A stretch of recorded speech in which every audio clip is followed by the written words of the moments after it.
మొక్కజొన్న మనం డైరెక్ట్‌గా నుప్పుల మీద పెట్టకుండా, ఇలా రేకులు ఉండంగానే నుప్పుల మీద పెట్టేసి కాల్చుకుంటే, రేకులు మయ్యనుండి గింజలు చక్కగా మగ్గుతాయండి. ఇలా ఆకులతో కాల్చుకున్నయి మనం రేకులు తీసి కాల్చిన దానికి టేస్ట్ చాలా డిఫరెంట్‌గా ఉంటది. ఒకసారి ట్రై చేయండి, మీరే చూస్తారు. పొద్దున్నే మా అబ్బాయిని అడిగానండి, "అమ్మ ఇవాళ ఏం కూర వండనురా" అన్న. "బెండకాయ వండమ్మా" అన్నాడు. సర్లే అని చెప్పి గబగబా చెట్లో ఉన్న కాయలు తెచ్చేసి అప్పటికప్పుడు కోసినయి కదా, ఫ్రై చేయడానికి కొంచెం బంకగా ఉంటాయేమో అని చెప్పి పులుసు చేశానండి.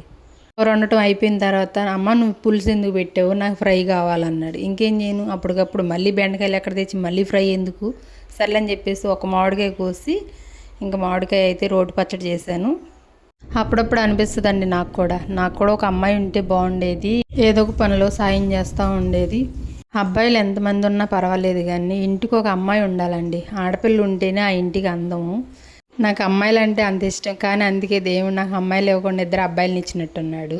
ఎక్కువ ఆశ పెట్టుకోకూడదేమో, కానీ అమ్మాయిలుగా ఇంటికి అందం అండి. అమ్మాయిలు ఉండాలి.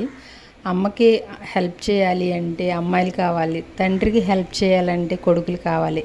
కాబట్టి కొడుకులు ఉన్నా సరే ఇంటికి ఒక ఆడపిల్ల ఉంటే చాలా అదృష్టం అండి. అమ్మాయి లేదని బాధపడుతున్నాను కదా, అప్పుడప్పుడు నా చిన్న కొడుకు నాకు ఇంట్లో పనులకి హెల్ప్ చేస్తూ ఉంటాడు. కానీ ఇప్పుడైతే ఆడు కాలేజీలో ఉన్నాడు కదా, వాడుంటే మాత్రం నాకు అమ్మాయి లేని లోటు తీరుస్తాడండి, అంత హెల్ప్ చేస్తాడు.